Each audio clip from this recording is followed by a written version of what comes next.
Matt, if you get the opportunity, if you could bring up the web page. All right.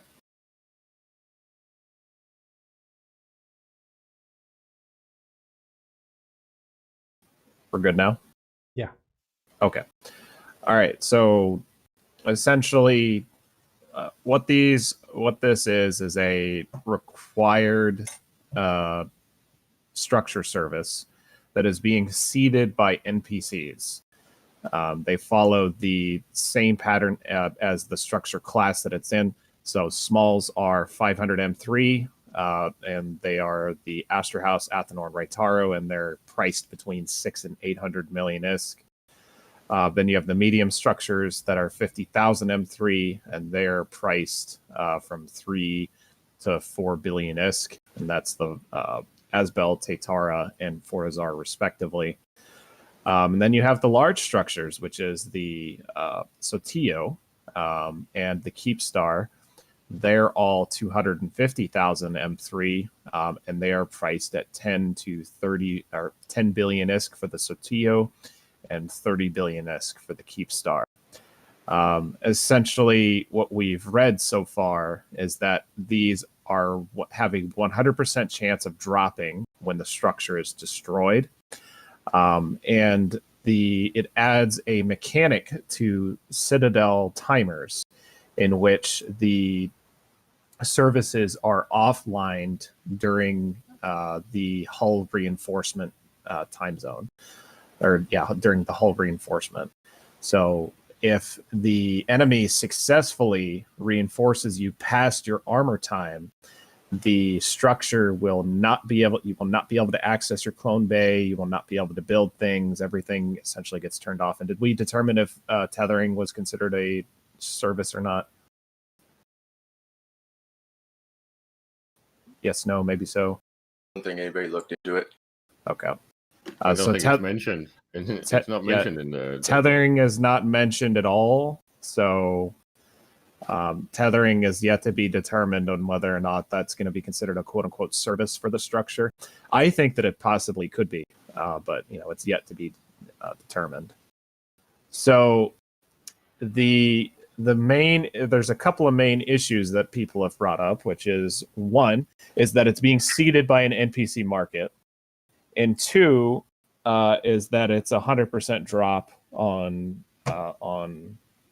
kills. So discuss, why is it good? Why is it bad? What would CCP what was CCP trying to do with this? What do you guys think?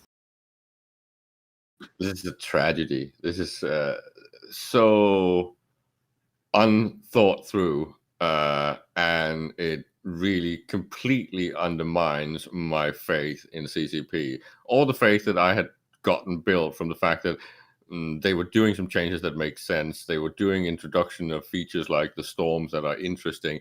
They were looking at things like the biomes and all of that stuff that they've been doing lately had me so hyped. And then they do this. This is like borderline what is going to make me not want to play the game, because this is so dumb as a design, so tragic, and it has no point. There's a few things in the idea of rigs or these cores that I kind of like, but the way this has been implemented, completely useless. It's gonna be great, dude.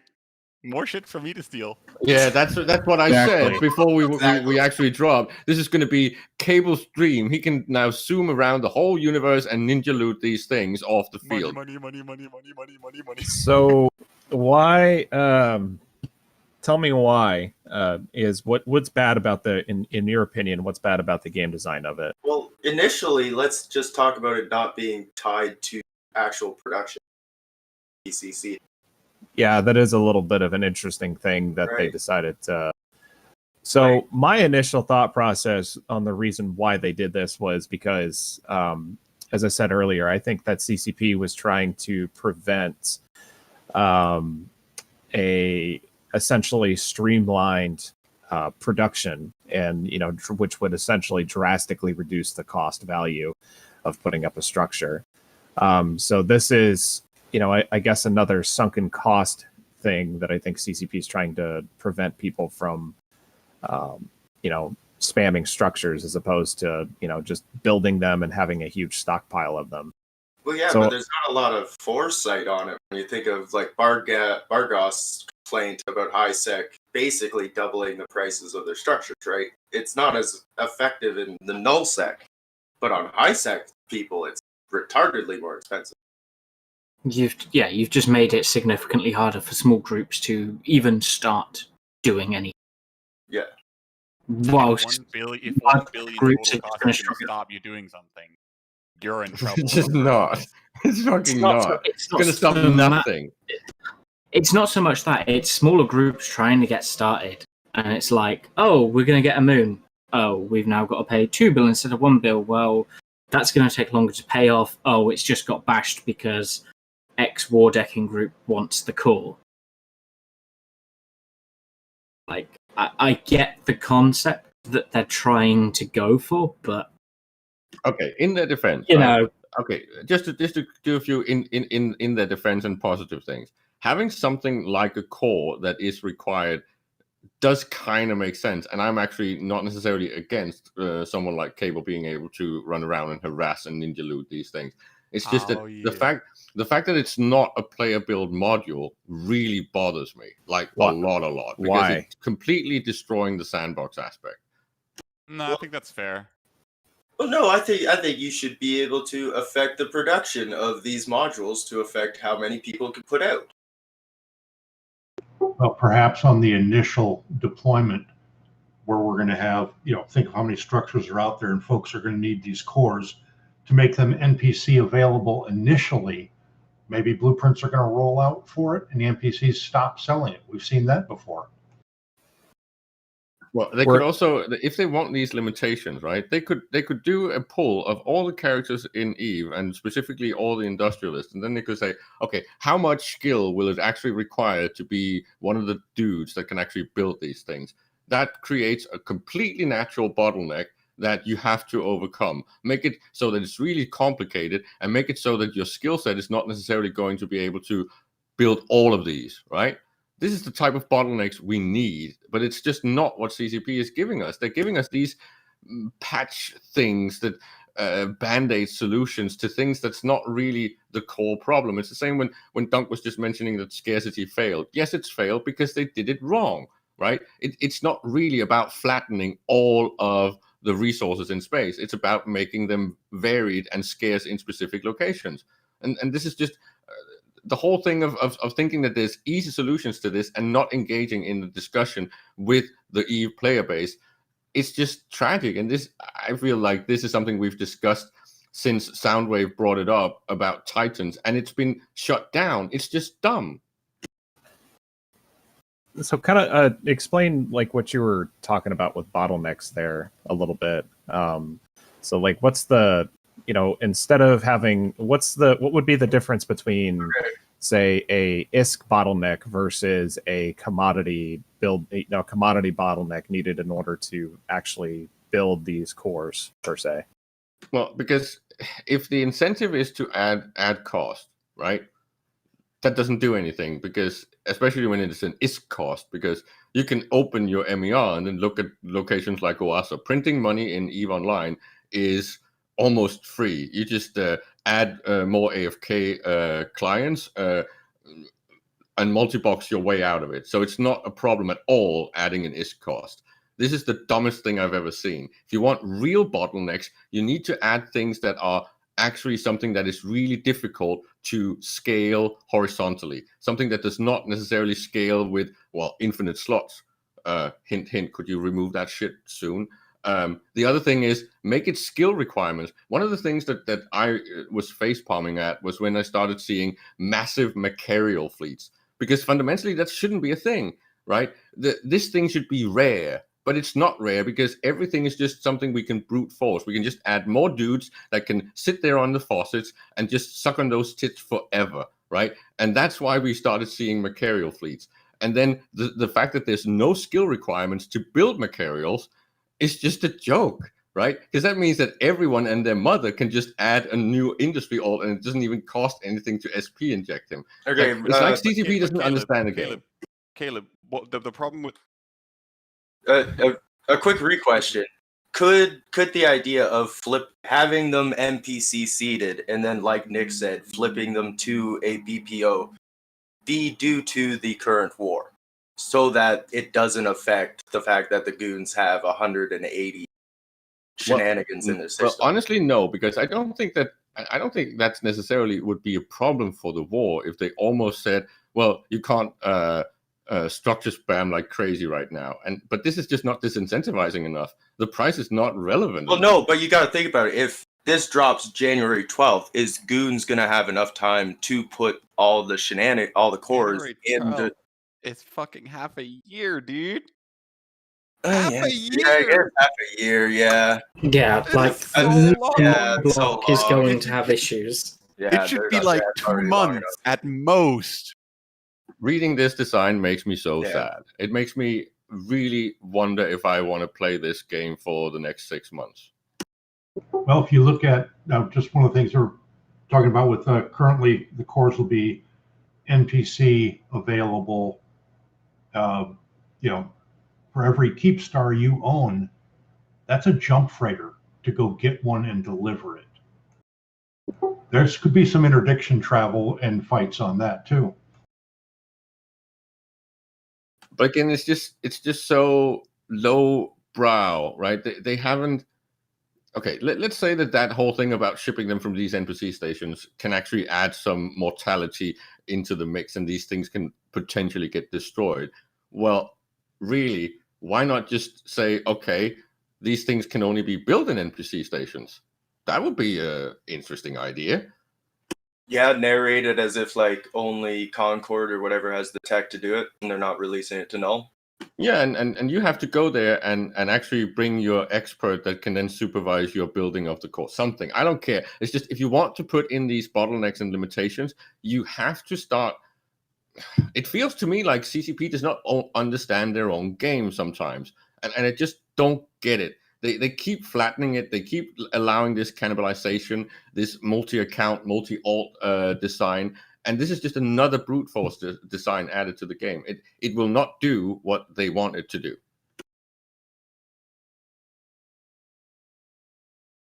This is where I would need some of the Dell representatives to point out that we can always brute force these things. Oh yeah.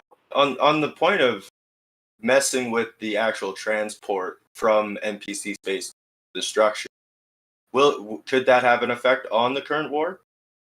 With the Archer being down? That's really Cable's topic, right? Well, yeah. Will the size I'm just trying to... and the portability of these things have an impact? Well, mostly I'm gonna have a freaking field day, dude. Whoop, whoop. Yeah, this is your canary in the coal mine, CCP. The Cable is elated. This should make you go back to the drawing board and say, okay, this is broken. I mean, it's not entirely, but I see. We've already come up with a couple problems with this whole system because of the volume of them. Because what are you going to do in wormhole space? Well, yeah, that's just horrible. Like imagine the Goran Clade Keepstar in the C2. They can't have that anymore. Yeah, and apparently Rise already reacted to the comments on Reddit about it, and it's like, oops, that's a mistake. That's an that oopsie. means are they going to reduce? Whoops, that's an oversight. Because if it goes to 100K, I can steal everything. Yeah, so this essentially is removing all sandbox style play in terms of having large structures in low class wormholes. I know this isn't really a big huge point of contention here, but it's kind of a big deal for the community, because what happens with keep stars is that they have to be built inside of a low class wormhole, and the same thing goes for that. So it's essentially like, well, you're not allowed to have large structures anymore, which removes the sandbox / agency in the game. I will say I think it's fair that it can't go in a C1, because that's going to be really, really bad, because that means it would have to fit in a DST always for all sizes. Dude, and that's going to be really strong. No one lives in C1s now anyway. They can't mine and they can't roll. Like, literally, C1s are dead. They're completely fucked. So, this was I personally have to agree with Caleb because just the simple fact that they're not that even if they just did it so that the large structures required commodities in order to build, it would have been, a half step in the right direction. But just the fact that you have to install them yourselves, and it's like, oh, whoopsie, we just completely removed your agency of your ability to choose on what you want to do is a humongous oversight. You could even simplistically, because looking at the one completely unique core per structure with very small differences in price, why wouldn't you just have one 500 million ISK core element, and then you have to bolt however many of them together with a blueprint to make your larger structure cores, because then you could haul them in and out of, or just have an amount of cores. Yeah, or or just have an amount that you need a ton of cores in the structure. And I've talked about fueling for ages, right? And it's just, I can already hear the CSM representatives when it comes to these things. When someone mentions, well, wouldn't it be better to have some sort of meaningful fuel design in EU Online? Then everyone says, oh, no, that's horrible strain. That's boring gameplay. It's like, and it's just a game. It's like, yeah, fine, but you just keep flattening the game. And it's the same we used to have that. That would be so much better. I agree with you, dude. Fuel. There should have been a limit to how much fuel you could put in a structure to a month, like the old POS system, and then there should be a continuous actual cost of having this, a maintenance cost, whatever you'd call. Can you imagine if the capacity of, say, a region to generate fuel was balanced to the potential maximum consumption? Right, so you had to choose: am I going to fuel my Keepstar or am I going to jump my Titan? Right, it's these types of strategic ways of thinking. We need to get back in the game. So the limitation is in something that we manage, not that CCP manages with these flat designs that just completely are brute forceable. Or even, okay, I could put down these 20 Athanors on these shiny moons, but then that means I'm no longer fuel neutral inside my region and I have to import it, which means I'm vulnerable to economic leverage by an external power. Exactly. You know what I would say, though, right? This change, I think, would go down a hell of a lot better if CCP eased the scarcity on moons and such at the moment, and actually made them valuable, because right now there's no incentive. Well, the whole you mean locking structures to moons, like people crying for ages? No, I wasn't talking that cable, sorry. But that would be the better change than cores like this. Oh, totally. You mean if you had to decide on inception how you're going to specialize your system and whether it's going to be a defensive or an economic one, every single strategy game had for the last 10 to 20 years? That idea's been floated for the last 4 or 5 years. Yep. And then the whole thing with the difference in space is back on the table, right? Imagine if some of these things actually required some of the different types of fuel sources, right? So if you were dropping, say, a lot of citadels, right? So Keepstars and stuff, that required one flavor of fuel, but industrial structures required one of the other ones. So again, you are forced to either import, export, steal, or attack the space that you need for your infrastructure. It's just, these things are dumb when it's just let everyone be poor. That's basically what the scarcity model is. And this is not what we need. We need something that makes me want to go and kill other dudes. Caleb wants actual regions. We had that. There's old maps from 2004 that shows exactly what regions of space have what types of ore, because back then we only had ore, right? Every single design after that was just this flat, dumb design. And when we then got the whole self-sufficiency lobby, they completely destroyed the game. They just went, let all space have everything. Okay, fine, then no one needs to play with each other. Has the fact that this is just going to exacerbate all of the existing problems with high sec and war deck mechanics come up yet? No. I was thinking about that, but I hadn't really heard it mentioned that much. It's literally, okay, well, we've got a frankly not very good system that is an improvement on an even worse system that itself was an improvement on an even worse system, and we're going to start pouring accelerant onto the small bonfire that it already is. Pretty much. Because high sec high-sec war deck mechanics are basically a few groups who have moderately but not excessively PvP competent individuals who go around and dumpster people who have no PvP capability at all, and it's very one-sided, and it's questionably valuable, and to the degree that they've already tried to intervene on that feedback loop twice, and now what they've said is basically not only are all of the existing reasons to bash your shit for like ransom or whatever valid, we're now going to add a guaranteed payout. Yep. And also, as I think has been discussed, the value of things like Athanors, which are usually the only moonlocked structures in HiSec, because they're the only ones you need to be on a moon to do their thing. They're not really worth very much anymore. There's barely any profit in running them. You've just doubled the price of them and upped the chance of them being attacked. I don't even know how many fold. Oh yeah. Right. Like, I'm gonna say, who in their right mind is dumb enough to have an Athanor in HiSec after this?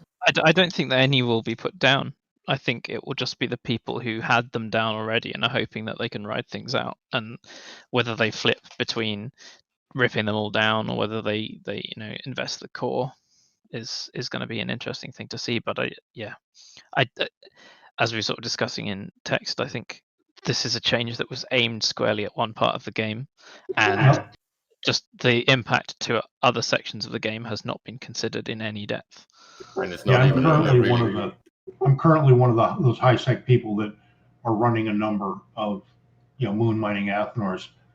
And when I first read this, I'm like, okay, this doubles the cost of the structure itself. All right, I can absorb that.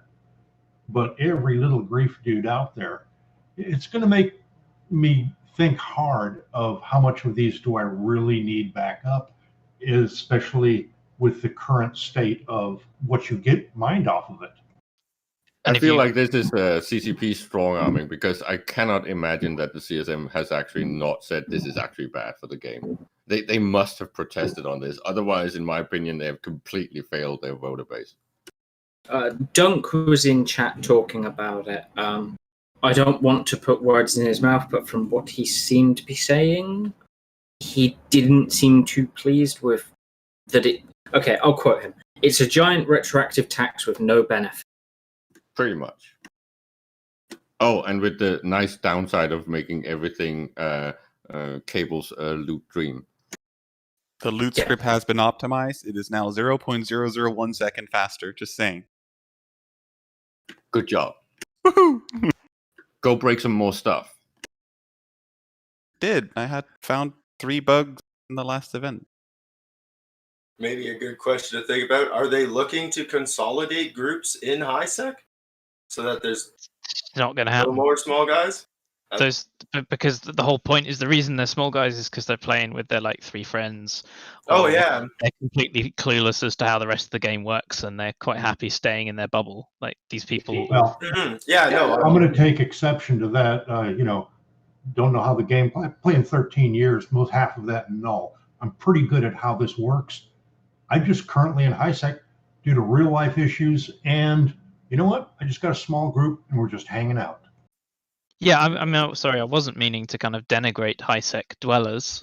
We have HiSec stuff as well, but my point was that a lot of the people who exist in HiSec and only have existed in HiSec are not the kind of people who would form large organized groups. Oh yeah, I'm just thinking about it on an idea. They're always moving to make null sec fights bigger, right? Well, there's a whole sector of the game that has fights, but they're usually on a smaller scale. Maybe they're looking at how can we consolidate these smaller groups, make it harder to get these structures up. Maybe people will join bigger groups. We'll have bigger HiSec war. I think if you looked at the number of groups that are actively involved in PvP in HiSec, you would find it's vanishingly small compared to the number probably. of groups that exist.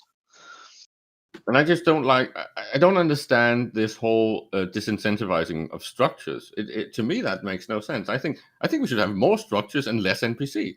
And it seems like this is just potentially going to do the exact opposite. Everyone is going to crawl back into NPC stuff because they don't want to manage their stations.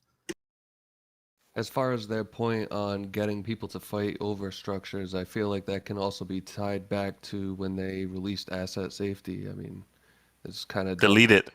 I agree. Well, the delete it. joke Yeah, is, I'm not a big fan of that. well, the point is that when it comes to asset safety, the really simple solution is to make asset safety only go from structure to structure, and it's always the recipient player that gets the fee, right? And then there's an ISK thing, something like that. Instead of this, asset safety into NPC is the whole problem. NPCs are the whole problem. It's also the core problem of why there's no competition in high sec, because as long as the alternative is either Village TTT monopoly or NPCs, some will choose the NPCs because they don't want to pay to Willy, and some will just say, okay, I'm fine with Willy getting all the money, but there's no competition. Well, There's no competition arising because there's no incentive for anyone to try to do that, even far enough away from TTT and their big hammer. And this just increases the benefit of that big hammer because they always get this nice loot pinata prize.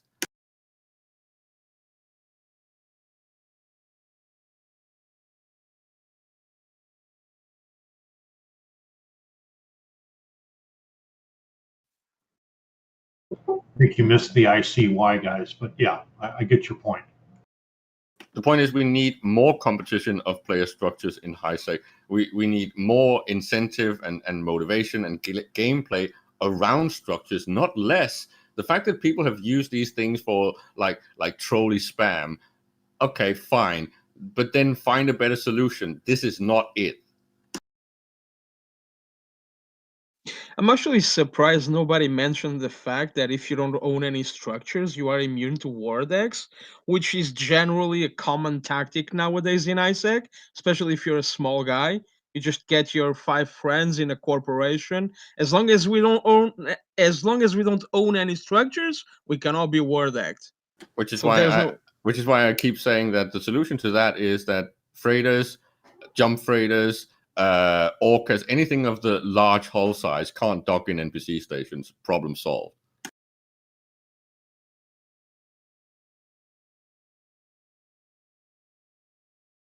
Because then you might not be war deckable when you're flying around in those tools, but the people that service you, they are. I'd have to agree. I think they should be using the pre-existing mechanics or assets in the game to fix these things, not just adding another linear layer. They keep coming up with what I would consider flat and dumb solutions to problems that have way better solutions if they take a moment longer to actually think about it.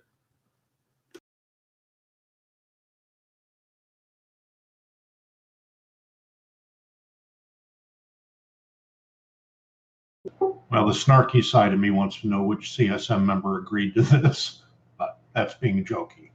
Well, I think they gave up because I think the discussion was a little bit not really open because they'd already started planning this, and then it feels to me like it's something that's been strong-armed, and CSM basically had, do you have anything to add to this, or is there any issues? And many of the issues are the ones that have just been mentioned. I don't know if the CSM mentioned those, but to me it feels like they gave up. Well, Caleb, expand on that a little bit. Caleb, is this the quantum cores you're talking about? Yeah. Yes. Caleb, expand on that a little bit. is- Didn't you say that CCP had this was one of CCP's little ideas that they had a while ago? That they had 10, almost 15 years ago with Titans, and it was shut down back then, and it should have been shut down now. It's just wrong. This is just the wrong solution to a problem that has much, much better solutions if they take a little bit longer and actually want to change some of the real code. Because this is not even... It's just... Rewrite. I don't know what to say. You guys shouldn't really care because in 3 months I'm not going to be subbing up anymore. I'm done. This is just tragic. This is My question is was there really that much of an outcry for structure spamming? Like, was there a large group of people actually complaining about it like this, or is... Not to my knowledge.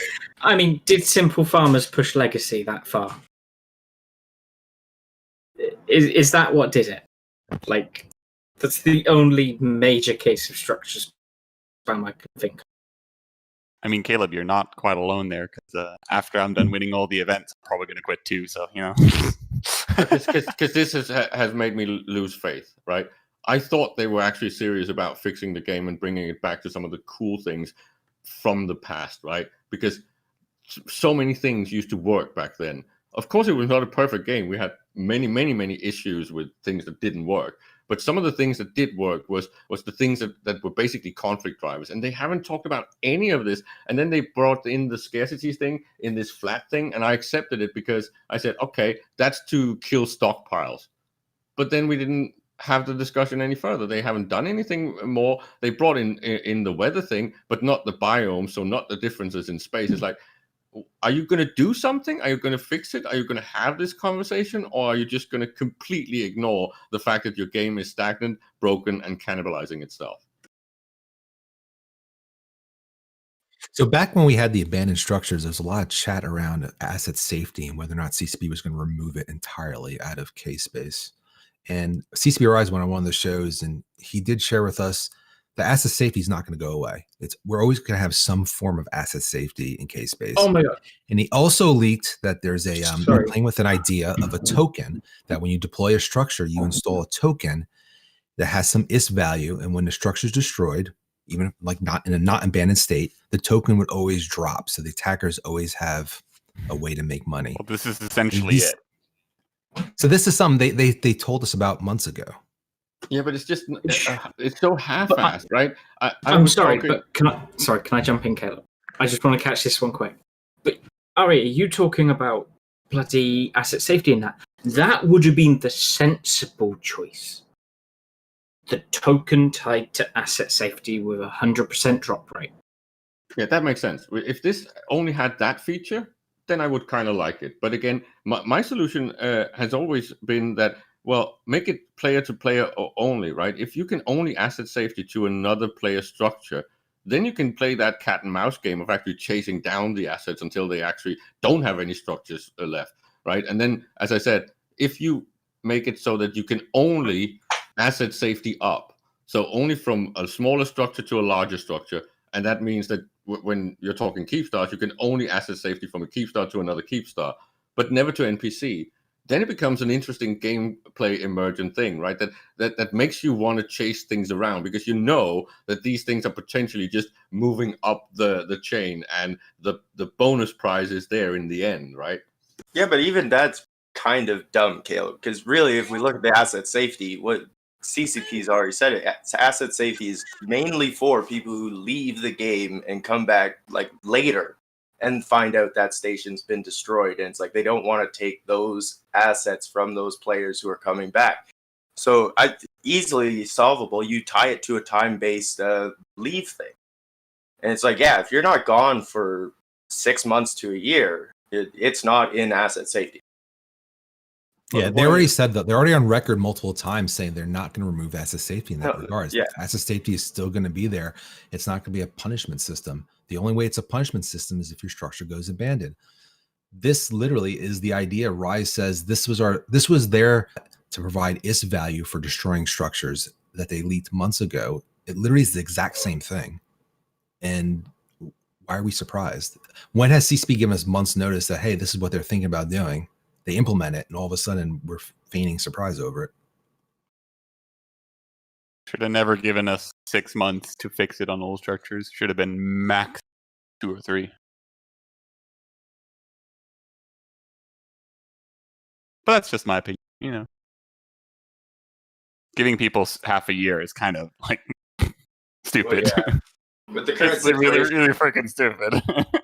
But yeah, with the current situation, they can make this real interesting by chopping that by like 2 or 3 months, because then it would be relevant. What do we think about the fact that the ISK value of the core doesn't seem to scale with the value of the structure? That's the worst bit, right?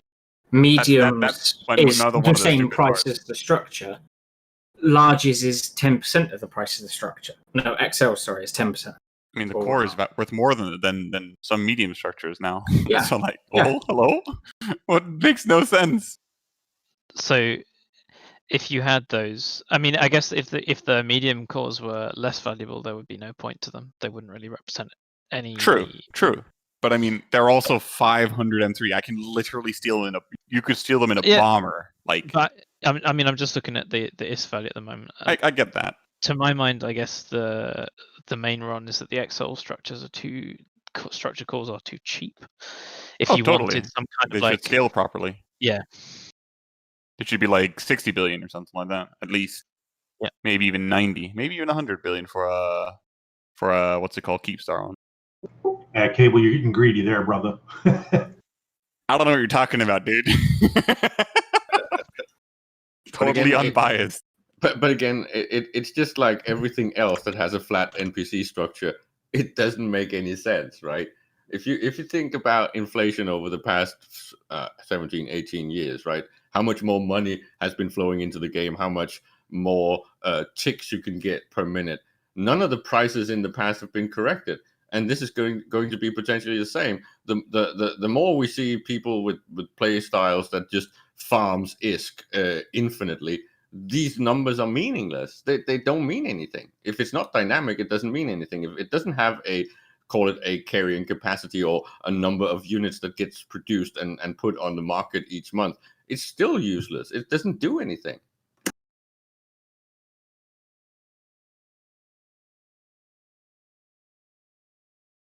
Hey, I got a better idea. Let's make these things something that you buy from the actual next store. Then they might actually make sense. If you don't bring your credit card, you don't have a structure. Well, let's not ignore the fact that these things over time will get retardedly cheap, right? Exactly, because as soon as they start being dropped, then you get the problem that then players will start trading it, and it's still going to be cheap. Yeah, especially because it's so disincentivized to own structures, so they're going to be dirt cheap.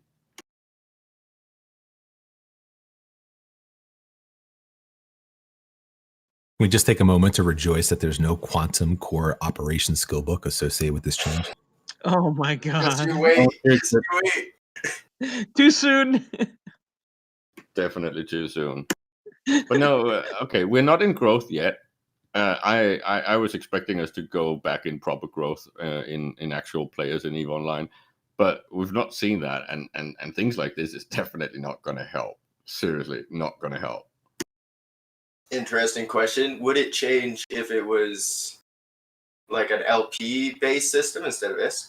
That would almost be more helpful, but again, LP is this bind-on pickup stuff that I'm fundamentally against. I really hate it because there's players that have millions and millions of LP that they've never cashed in, and they can't exchange them, and they can just lock those characters back in.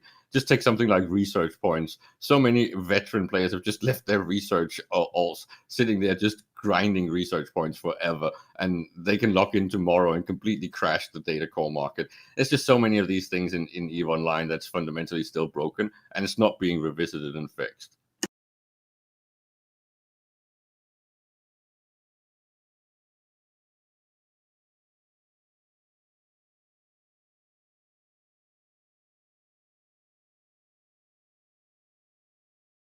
Can you guys talk about what the idea might have been?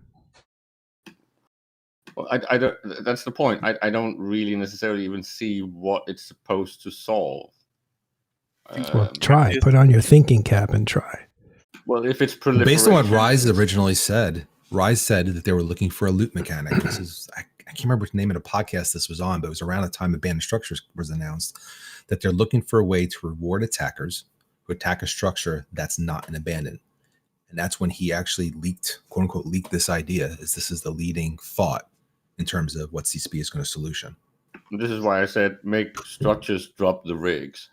That would be so much more fucking cool. Because rigs are one of the bottlenecks. It's one of the horrible things, especially if it's T2 rig, right? Because just gathering that has been one of the bottlenecks to actual structure spam, right? Because if you want an efficient structure, you kind of need some good rigs, and you need to have the actual work done, and you can't easily brute force that because we get that fundamentally from a very labor intensive type of job, right? This is where you should consider making this loot thing meaningful, right? Because then killing those structures that are actually operational will be the main target, and the spam is just useless. Somebody please read what Sutonia is writing in voice text. They should retroactively put the core in every active structure after a deadline. Then after another, you include the core/token into the blueprint cost of a structure, and then the players decide the value of the chips from that. Yeah, that's a much more sensible way of doing it, but it's still not addressing the main issue. That if these are supposed to be something that becomes gameplay driving, I don't think they hit the right mark. No, I'm going to echo what Dunk said. Right? Yes, structure spam is an issue, and killing them has no reward, and that needs to be addressed. But this solution burns the village to save it. Yeah. Like, you've just done 10 times more damage with this entire design than you were fixing from what existed before. Well, this is why I would much rather see something like, if you increase the yield of, say, salvage on structures destroyed, you would create some sort of incentive even for unrigged ones, and then they would be tied into the rig economy if the rigs always drop from structures. And if those were still as exorbitantly difficult to source, maybe even more difficult, maybe they should tweak the numbers a little bit higher, then you would have an economy that actually drives itself, where everything is tied together with benefits and downsides. But that's not what they're doing. Well, if the rigs always drop, the rigs hit a low number anyway, right? God, Cap, what a missed opportunity for them to implement wormhole gas into production value of this. And which itself is a pain in the ass logistically because it's so bulky. Right. What a huge waste of an opportunity to generate content that way. What they should also do is give wormholes, roll back some of those wormhole for love changes, but also as a balance, no more freighters and wormholes, so no more keep stars. It's too late, Aria. The damage is done. There are already better reasons to not put keep stars up in wormholes than that you can't get them in. Yeah. And those are entirely around the fact that it's easier to defend a fort. They are absolutely pointless in wormholes. Other than to look very shiny and to, say I have a large penis. Yeah. You don't need to mechanically prohibit them. They self-prohibit quite nicely. Other than that. During the Hard Knocks eviction, kind of getting a little sidetracked here, but during the Hard Knocks eviction, one of the things that they were having issues with was actually just being able to contest the ravens that Initiative had brought to the bash, because they were jumping all over the grid, which allowed them to move anywhere they wanted, essentially, without without being within range of the enemy fleet. So, they were still, the zero bubble on a keep star is much, much, much bigger than a Fortizar, which in and of itself is, stupidly big. Yeah, really, really big factor on defending structures and wormholes. When you get a chance, can you summarize again? Do a refresh. Waste of. Yeah, so we're talking about the quantum cores. The quantum cores are going to be a Citadel service module that is required to be put inside of every Citadel in the game. And if you don't put it in there, the Citadel will not allow you to have services. And I just read through it, and they said that I just read through it again, it says if you don't have the Citadel core, then you're not going to be able to tether, which also then leads me to believe, kind of going on to the next mechanic of it, which is that when the hull is vulnerable, you lose your service modules, or you lose your ability to use structure services. So that includes your clone bay, anything that you've got plugged in, building, blueprint copying, et cetera, anything that requires a service in order to run. No longer works. So I think that also includes tethering, because if tethering doesn't work without a core, why would tethering still work during a hull vulnerability timer? So, that's where we're at here. The cores follow the same pattern as the structure sizes: small, medium, large. The Astra House, Athenor, and Reitaru are 500 M3, and they are 6, 7, and 800 million respectively. The Asbel, Tatara, and Fortizar are 50,000 M3, so they can fit inside of it. This is another kind of an interesting, I guess, maybe design flaw, is that they can fit inside of a DST, whereas the medium structures themselves cannot. So that's kind of a weird inconsistency to me, anyway. And they are 3 billion, 3.5, and 4 billion ISK, respectively. Then you have the XL structures that are XL structure cores that are 250,000 M3. The Sotoyo is 10 billion ISK, and the Keepstar is 30 billion ISK. So then these are being seeded by the NPC markets of, where's the list here? All quantum cores are available to purchase from the stations owned by Ducia Foundry, iFear & Co., Kemal Tech, Propel Dynamics, Outer Ring Excavations. And the following NPC corporations will purchase quantum cores from Capsuleers: Modern Finances, Amar Trade Registry, Bank of Luminaire, Pend Insurance, and Garoon Investment Bank. So essentially, these are a guaranteed payout from the structure because they have 100% drop chance. So you can go and sell it to an NPC buy order, and you've got a guaranteed payout for the structure.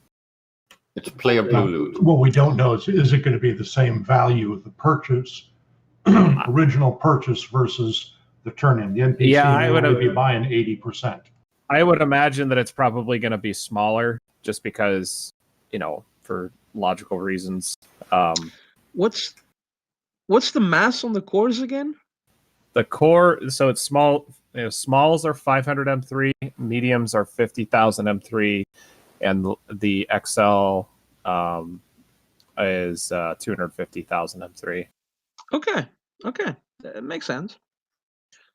So, it's probably in regards to the larges are so enormous in order to try to prevent ninja looting during large structure fights. But that has implications in and of its own.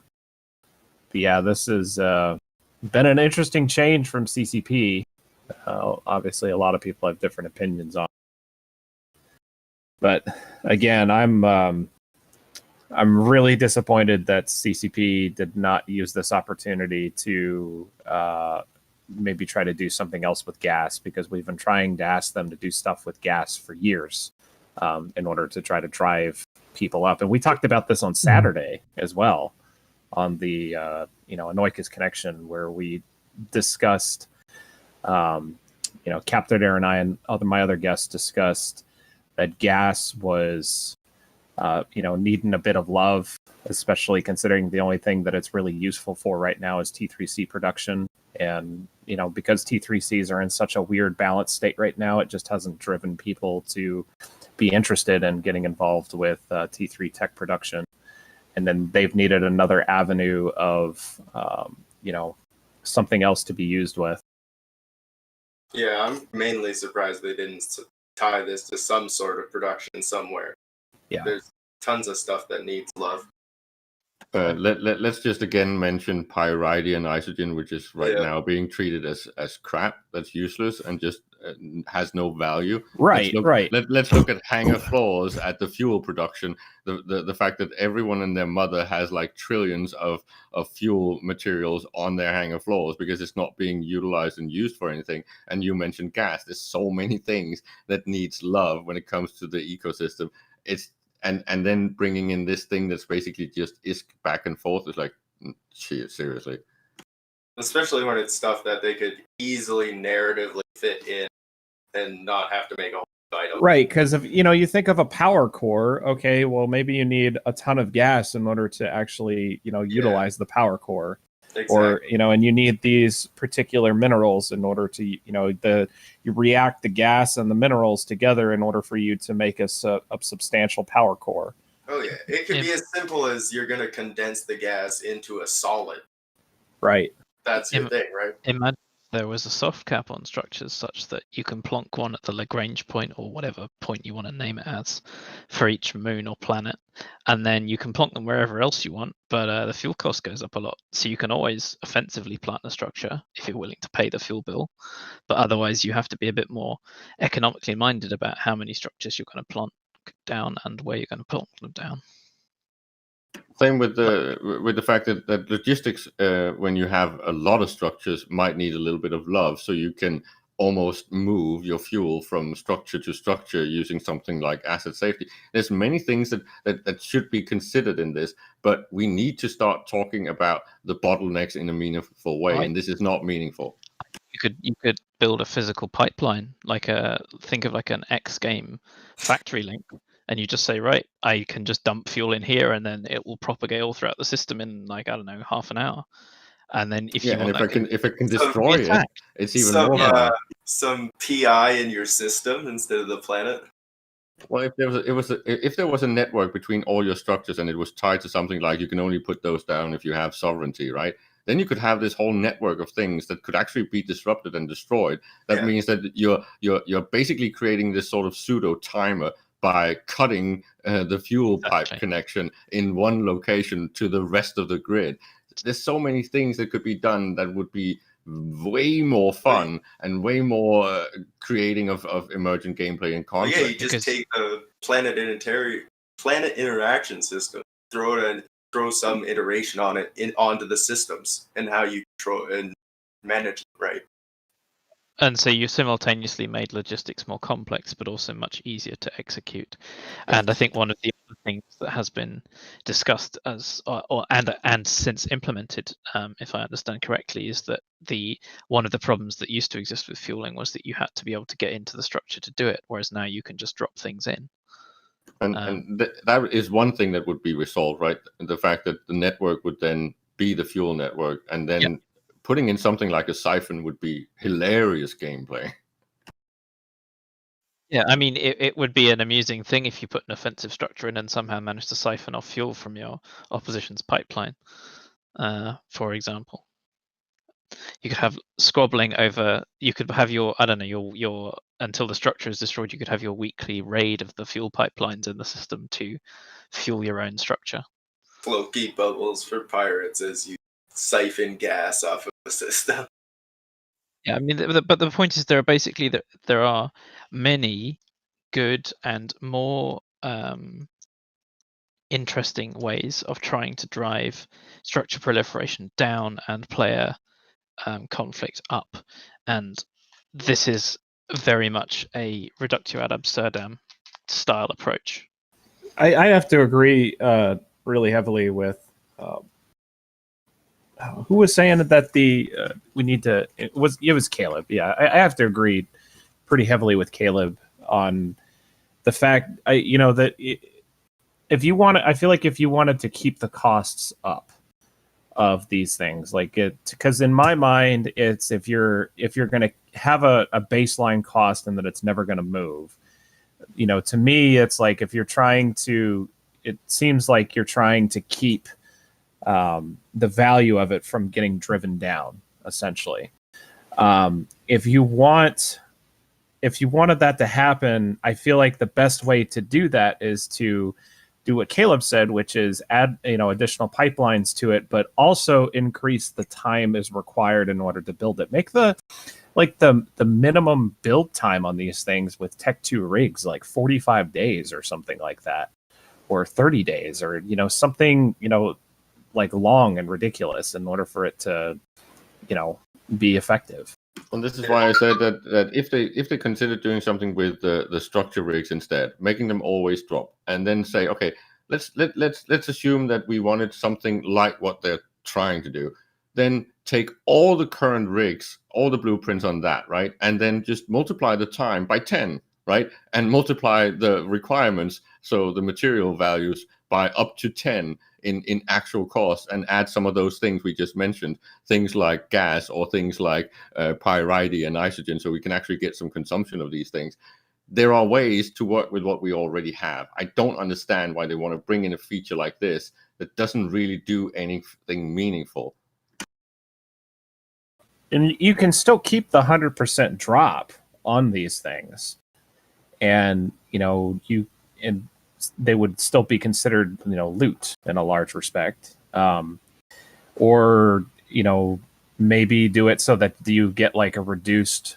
You could still sell it to NPC buy orders or something, where you get like a drastically reduced value of it, but you're still getting a guaranteed payout. Or you could throw it up on the market. There's so many different ways that they could have played around with it instead of just this is definitely feels like a band-aid over a bullet hole, especially considering how far reaching and how wide of an impact this update has to everyone.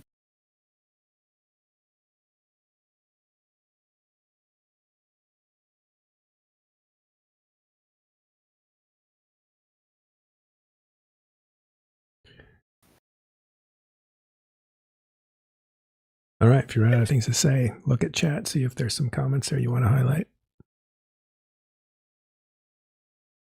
It's really back to the fact that I feel like CCP is not talking to I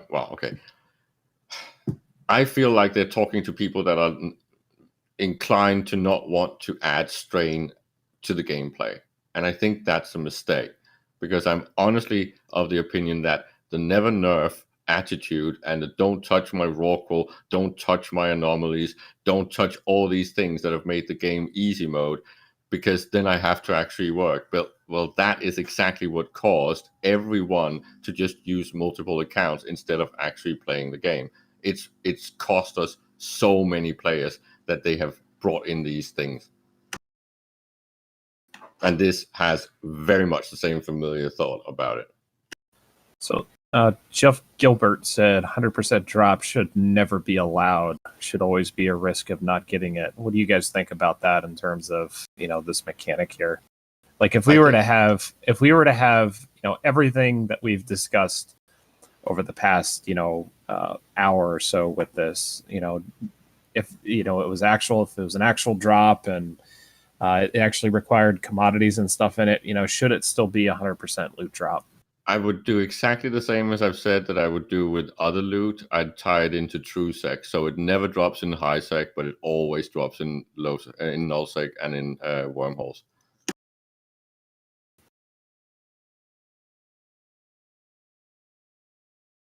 That would be an interesting, that'd definitely be an interesting mechanic. Because then you kind of solve the whole grief thing in high sec as well, because it never drops, right? If it's anything above 0.7, it just doesn't drop. If it's 0.5 to 0.7, there's let's say 60 to 70% chance that it doesn't drop. Then you can't do this griefing thing in high sec. But in null, it always drops. Have fun, cable. And in wormholes, it always drops, so you don't have to fight this reproduction thing. Because if they were player produced, right, you could produce them in wormholes yourself. It doesn't always drop. I don't know. Something about that just does not seem Eve-ish to me.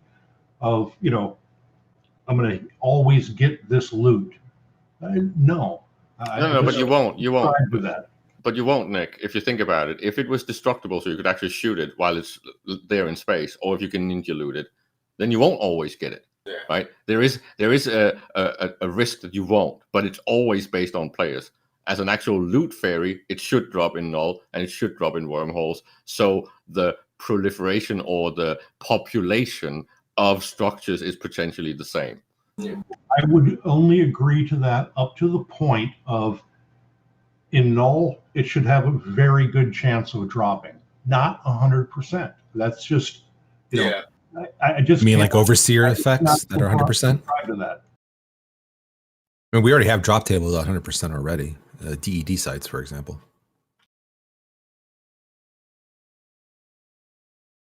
The point is, if the build requirements and the build time was disincentivizing enough, then almost 100% loot rate would make sense, because no one would really effectively build these because it's too expensive. It's more effective to try and go and ninja it and steal it from someone else.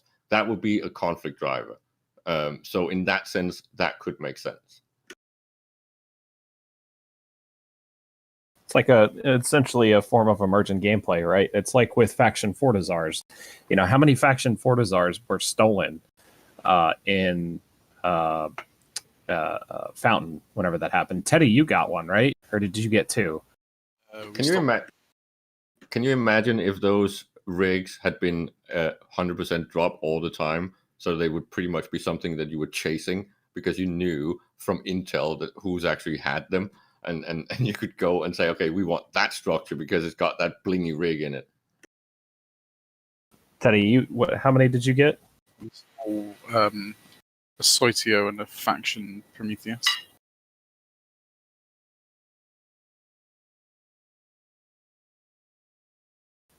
And that was essentially emergent gameplay. Yeah. I wonder what the state of play looks like 6 months down the line when people have gone on their after full implementation cycle and everyone's gone on their bashing sprees, and there's suddenly this abundance of cores and not enough structures to put them in, perhaps because a lot of them are in high sec and not being replaced. And do you end up in a situation where the core economy effectively completely cuts out the NPCs entirely because they're just being recycled? That's exactly what's going to happen. Yeah, that's what's going to happen. That's the problem with 100% drop rate, right? People are building them, and you get them 100% from a destroyed anything, then that pretty much cuts out long-term manufacturing. yeah, it'll technically it should never go lower than an NPC price. Yeah, I mean, let's assume that down the road they become something we can build. Like now I got to throw down a couple billion for blueprint manufacture time for something that the ROI is never going to meet out on. And this might actually be why they're doing this NPC seeds, and they want to actually remove them when there's, call it a equilibrium of sorts, when players have enough of these in circulation on the market. It's just another item on the market, and to me it just feels dumb. So somebody in the set chat says, just so I understand, am I going to have to pay to put this in my Astra house and that it has no real benefit to the structure? That is 100% correct. Well, it has benefit to the structure. And you want your timers. Your modules on. Yeah, if you want your modules on, then yes, you have to do it. But there's no like extra added benefit to it where you get like a fourth timer or some such, nonsense. But yes, in order for you to have an operational structure with all of your services and tethering and everything else like that, you have to have these. That'd be hilarious and amazing if you could stack cores and add timers, and you just end up with a structure with like a fortnight's worth of daily. Oh my gosh! No. You're like, hey, so we're going to take all those keep stars and we're just going to consolidate that into one keep star, and it'll never die. That could be a rig option, though, an additional timer. I think that there would be very, very many salty people if you wanted to give someone the option of a fourth timer. What I would like is multiple clone bays in the same structure, but I understand that getting that implemented is a real toughie. Somebody said, "Why is this not New Eden store only?" Oh man. essentially. That would be fun. Oh man, I would unsub. I 100% would unsub. Yeah.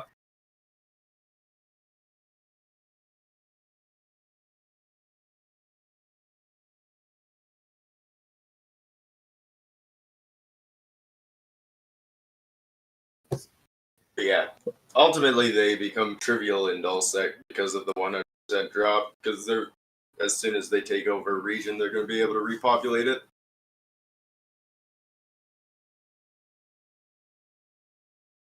Well, but it is an item that would be interesting because it would most likely be siphoning and ninja'd out of the region by people that might actually get their hands on it. So it's ideal. Possibly. It's ideal for corp theft or for we're gonna reduce our number of structures and blah blah blah, and then we're gonna sell it to the neighbor or that whole thing. But again, I think it's a mediocre solution. I'd much rather that they actually give us something like a feature of actually selling our structures and abandoned structures. The sovereignty holder should be able to take them over.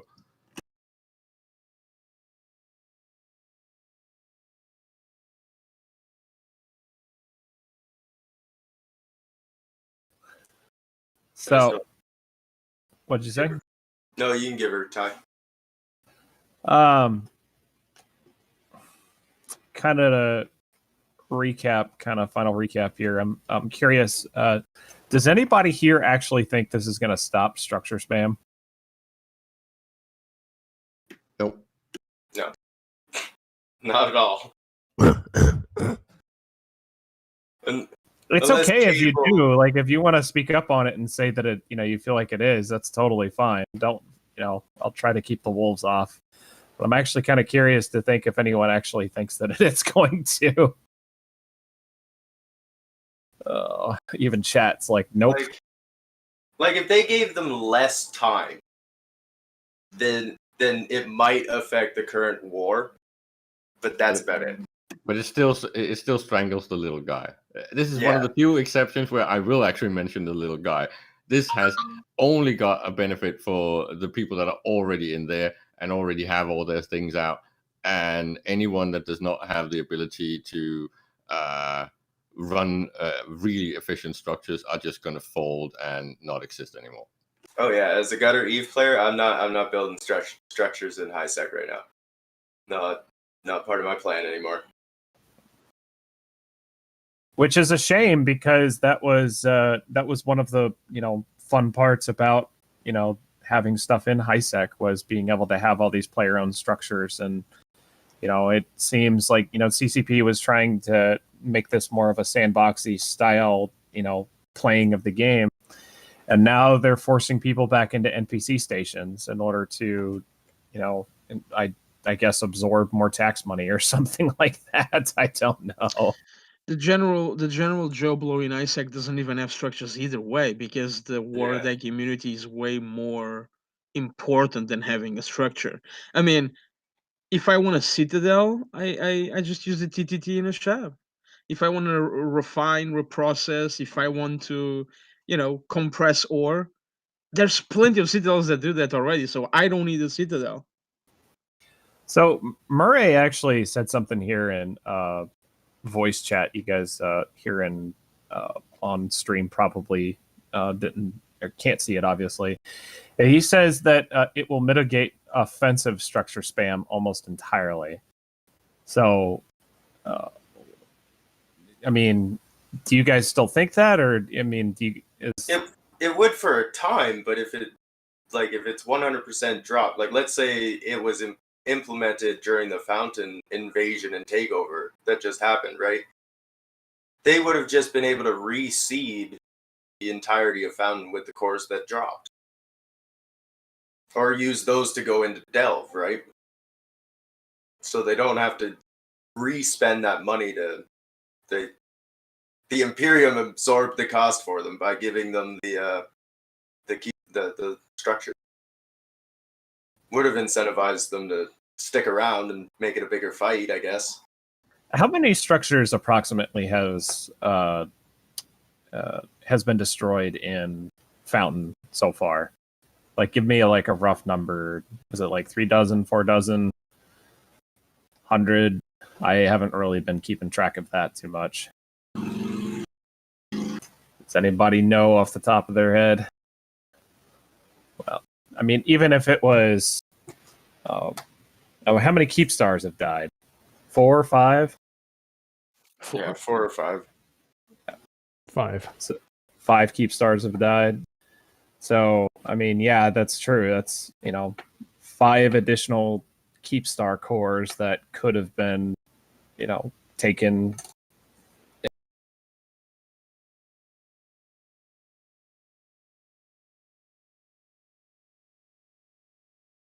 could have made the fights a little bigger, because Imperium probably wouldn't have wanted them to just drop.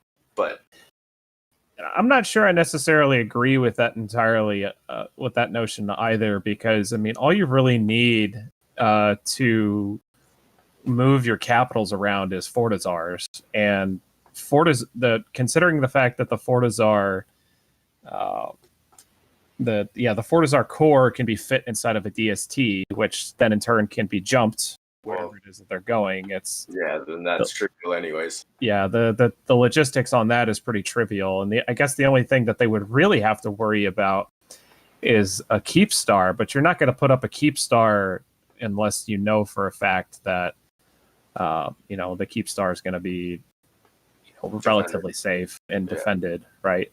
Yeah, you're going to try to steal that or destroy the core on the way out. But... Right, so that would the real thing that you would need in order to put up your base for your supers and titans.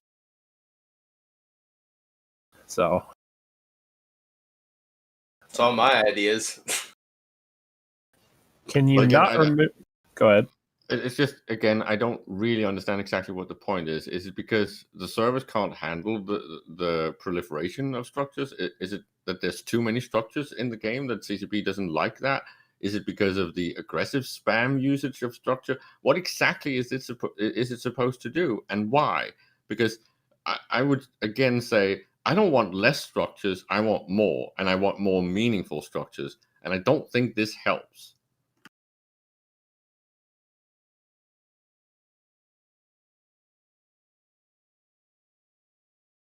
So somebody in chat said, can you not remove a core once it is installed? I thought I read somewhere that you can. Does anybody know off the top of your head?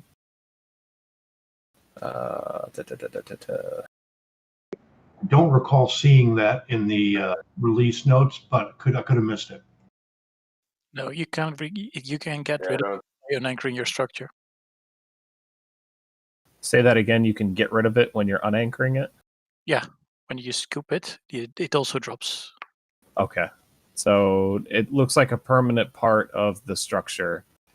So there's no chance of, an unfortunate spy event happening with that completely shutting down a citadel by removing the power core. That would be something else.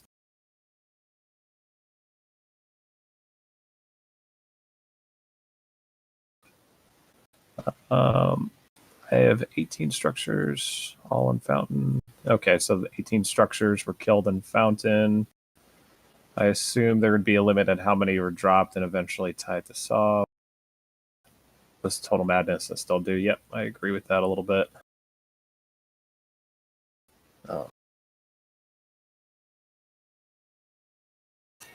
Well, anybody else have any? It seems like we've kind of beat this topic to death here. We could talk about this all day long, and CCP may or may not change things. They have changed things about citadels in the past, but it seems to me, my own personal opinion is that every time that they try to do something, they try to iterate on structures, they completely miss the mark and just totally fucks everything in a large respect. Unless they have something crazy in store. I have one last question. I don't think they have anything in store. I think this seems like an idea that was floated about Titans and how to keep them from proliferating. Seems like some kind of variation on that theme, but is this a net? I mean, obviously some people feel strongly about it. Is this a net negative, or does everybody unanimously feel like this was a mistake?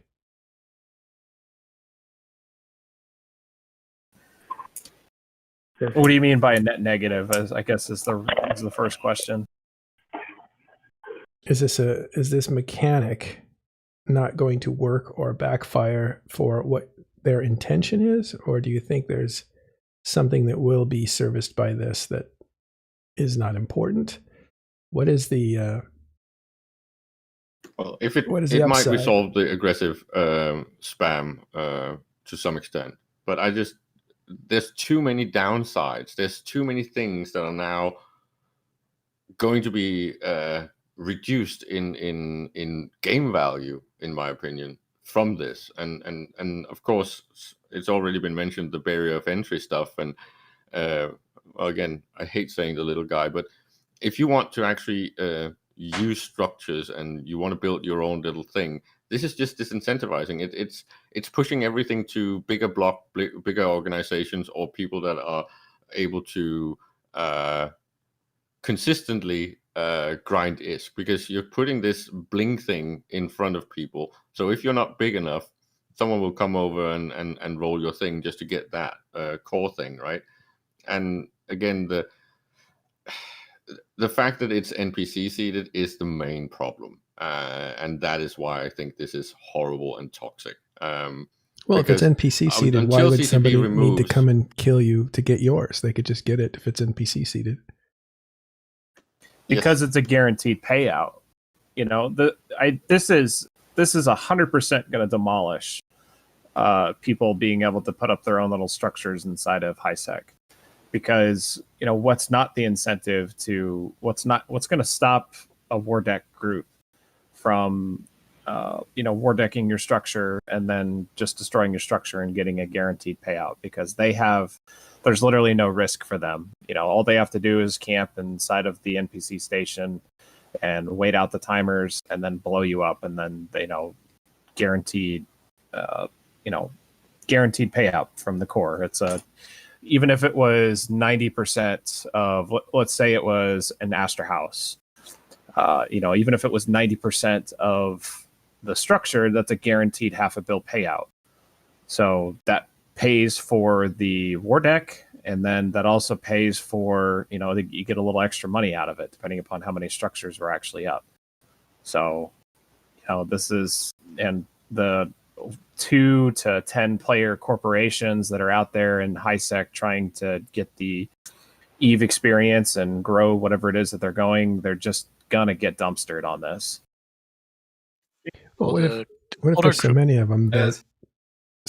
of them that people don't really find them to be rare? Oh yeah. But as a little guy myself, I'm not looking at making an Astor House or anything anymore. That's no longer part of my plans. So it's disincentivized you. Oh yeah. Well, that's an extra 600 bill. Any random pirate gang I just got ejected out of my site near Providence because of that whole shenanigans with CVA and wrecking crew there. So I've already had to move. And this just brings back the thing that I was trying to argue with, the fact that the problem is really about fueling, right? There's 3 keep stars in 1DQ or 4. I don't know. I haven't counted recently. But the point is, the major one that has all the activity uses the same amount of fuel as the other 2. That makes no sense. No sense at all. The fact that something that services 50 people in a little group, even if it's an Astrohoos, uses the same amount of fuel as Kalim's one that he's using alone. That makes no sense. It's just a fundamental flaw of the game design. And this is where they should start looking, instead of bringing in something like this.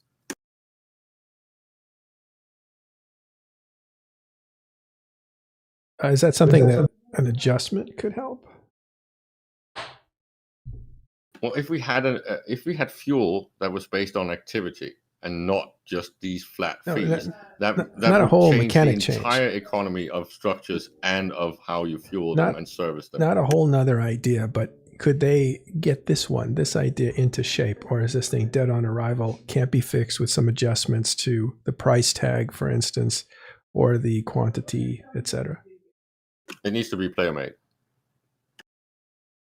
That's the only thing I can see to save this. Then it might make sense, and then it should be It should be a bit like rigs. It should require things that are not easily sourced, that are man-hour intensive, and it should also have a skill requirements that's high enough to not just make everyone and their mother able to build these en masse, right? That could help this at least, but I don't know if it's necessarily going to finally solve it. I still think that there's something fundamentally wrong with it, unless again you start thinking about when does it drop, under which condition does it drop, what kind of emergent gameplay can it create, and what should be removed from the equation. Back to the tying it into TrueSec. So basically, when it's in HiSec, Concord ninjas is off the field, right? And everywhere else, you have that at least a higher chance of these things becoming a thing, right? Because then you can have this thing where you want to aggressive against a smaller entity because you want to save some money in building up your infrastructure. So yes, there might be some gameplay here. It's just, I feel like this is half assed and not finished and not discussed. And I don't know if the CSM gave up, but it feels like it.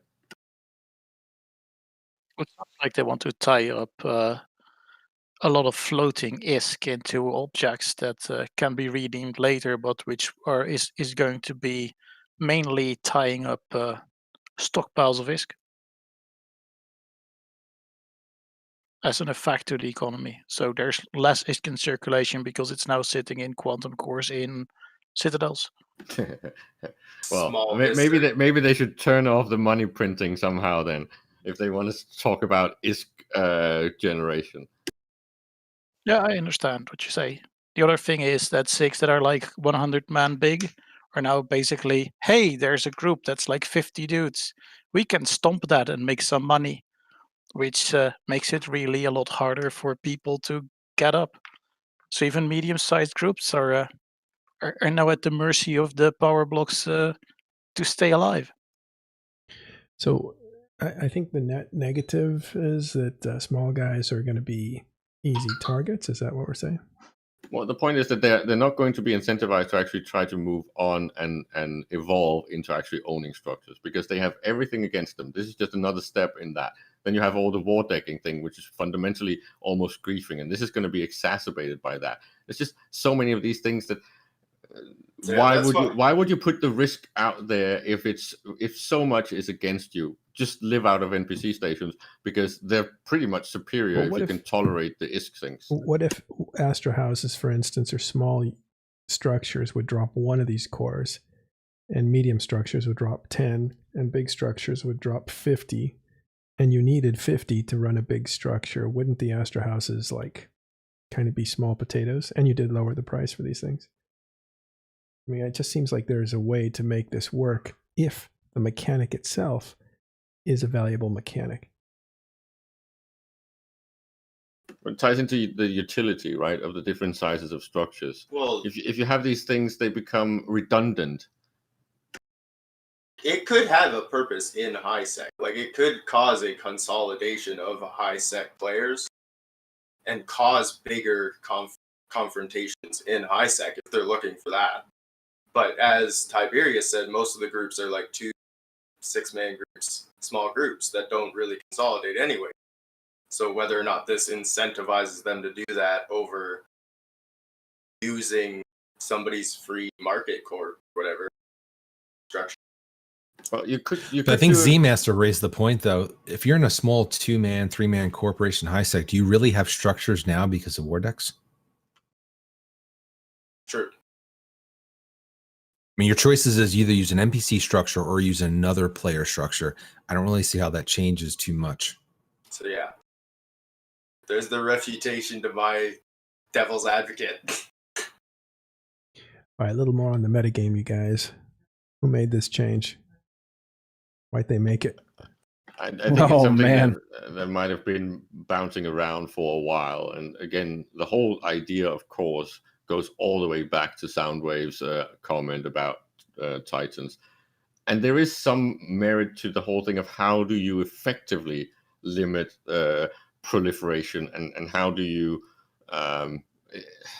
they wanted a hard stop. I think a hard stop is really bad, but there is, again, some gameplay around this that kind of makes sense. And if it's going to resolve something like aggressive spamming, which pretty much is like, well, with the 69 Astra Hoosers that were dropped in a few systems, which is horrible and just dumb, right?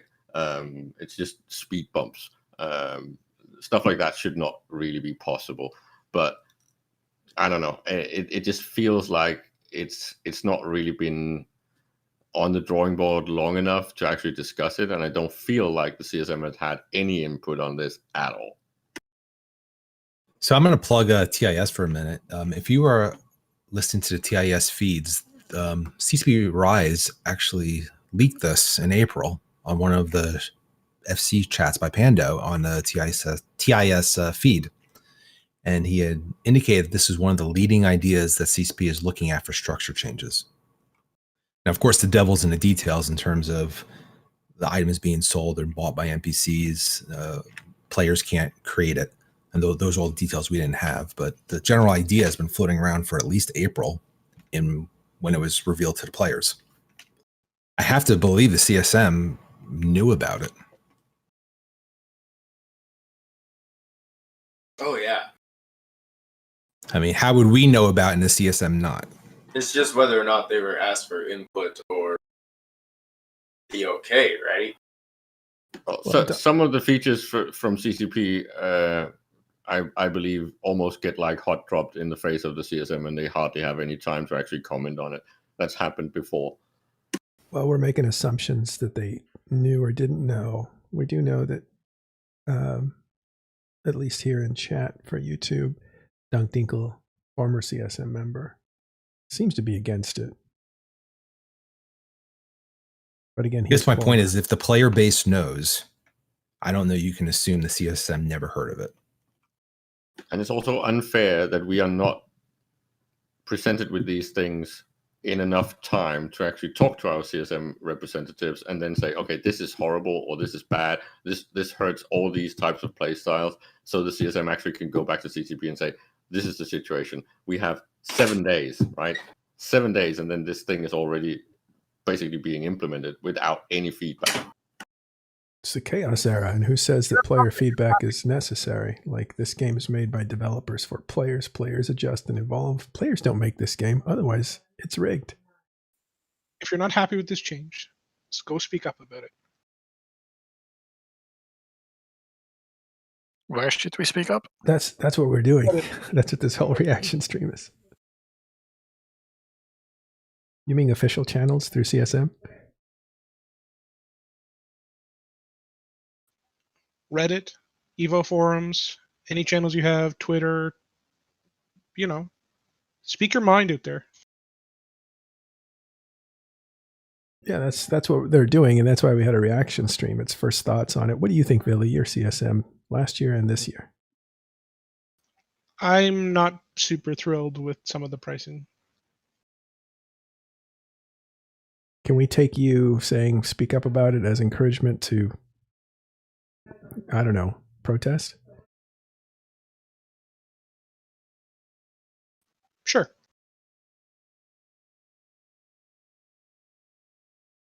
Yeah, I think people are going to be pretty upset about it anyways, and it's going to get out there.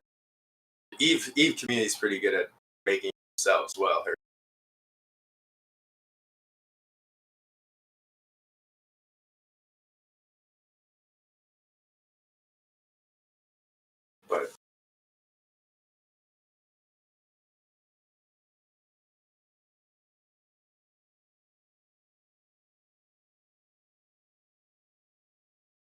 But good time for me to be playing Echoes, I guess.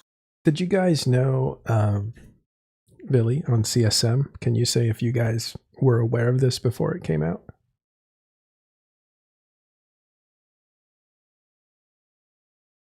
Or are you comfortable saying whether or not?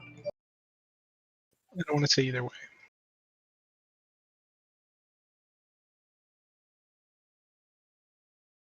All right. Were you at least aware that CCP was talking about this when they told the rest of the EVE community they were talking about this in April? Say what? So when CCP Rise told the community that this is their leading idea in April, I'm assuming since then the CSM had to have known about it.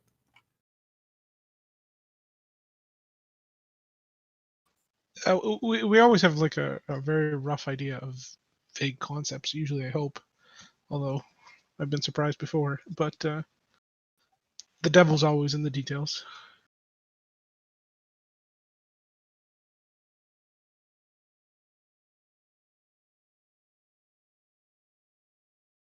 All right, Tiberius, summarize and wrap up. So we have been talking about quantum cores. Quantum cores are a new structure service module, essentially, that will be required for all structures to maintain a full power state. Structure cores follow the same scaling aspect of the medium, large, and XL structures. So the Reitaru, Athenor, and Astra House core volume is 500 M3, and they are 800, 700, and 600 million ISK, respectively. The large structures, which are the Fortizar, Tatara, and Asbel, are 50,000 M3, and they are 4 billion, 3.5, and 3 billion ISK each, respectively. And then the XL structures core module is 250,000 M3, and the Keepstar is valued at 30 billion ISK. The Sotio is valued at 10 billion ISK. These will be sold to players in order to install them into your structure by NPC stations known as, or that are owned by Dukia Foundry, iFear & Co., Chemical Tech, Propel Dynamics, Outer Ring Excavations. And there's an NPC buy orders that will be up for these particular modules so that you can sell them for ISK back. It's unclear as of yet, unless Philly can say as to how much they're worth in terms of value. My immediate guess is anywhere from 80 to 90% of the market value that you can buy them from. And those can be sold to Modern Finances, Amar Trade Registry, Bank of Luminaire, Penn Insurance, and Garonne Investment Bank. The cores themselves will start being seeded on the 8th of September. And will be required of all new structures placed in the game on no later than the 13th of October. And then CCP will have a hard deadline for existing structures that have been put down before the deadline of 13th of October.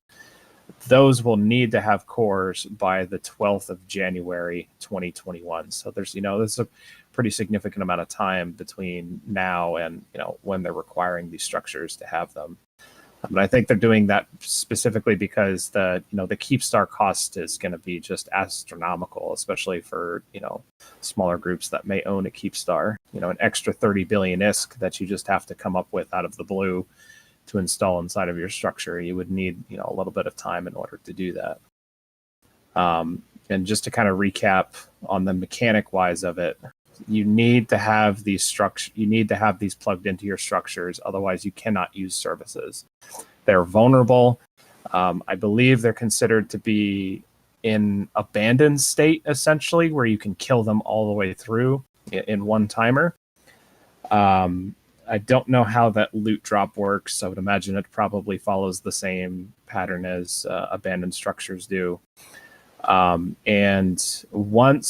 if a structure is reinforced to the hull timer, you lose services. And that includes everything from construction to your clone bay to your blueprint copying. Anything that requires a service in order to operate, you won't be able to use. And I'm 80 to 90% sure that also includes tethering. CCP, when they talked about how these mechanics work, essentially said that in order for you to be able to use any of the modules that you want to plug into a structure and tethering, that you need to have a core available. And since this turns off service modules in the hull timer, I am assuming that they also mean that you cannot tether during the hull vulnerability timer. So we've heard from a lot of people as to why they think it's a bad idea. We've also heard a couple of things as to why some people think that it's a good idea. So some people think that it would stop offensive structure spamming. We've heard pretty extensively why it was probably a really terrible idea as to not make him player made. So here we are at this we are at the next juncture and iteration of structures with CCP, and yet another change that we all need to are probably going to need to adapt to. Cheers.